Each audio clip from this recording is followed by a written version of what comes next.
డయాబెటీస్కి ముఖ్య కారణం ఏంటంటే ఊబకాయం. So excess amount of fat in the body మీకు ఇన్సులిన్ రెసిస్టెన్స్కి దారితీస్తుంది. క్రానిక్ ఇన్ఫ్లమేటరీ రెస్పాన్స్ అనేది బాడీలో జరుగుద్ది. ఆ కారణంగా డయాబెటీస్ వచ్చేదానికి ఛాన్స్ ఉంది. సో అది ఉద్దేశించి మనం మాట్లాడుతున్నప్పుడు మనం ఫస్ట్ చేయాల్సింది ఏంటంటే యాక్టివిటీని అనేది ఇంప్రూవ్ చేసుకోవాలి. దీన్ని 2 విధాలా గమనించాలి. ఒకటి, ఉదయాన్నే లేచినప్పుడు some amount of body physical activity, cardiovascular activity, meditation, muscle development orientation ఇలాంటివి మనం ప్రాక్టీస్ చేయాల్సిన అవసరం ఉంది. ఇది కనీసం 30 నిమిషాలు ఒక రోజులో కేటాయించాల్సిన అవసరం.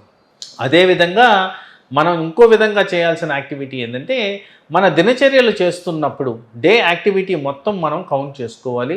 కనీసం అరౌండ్ 8000 స్టెప్స్ మనం నడిస్తే డయాబెటీస్ని అదుపులో ఉంచుకోవచ్చు. క్యాలరీ బర్నింగ్ కెపాసిటీని ఇంప్రవైజ్ చేసుకోవచ్చు.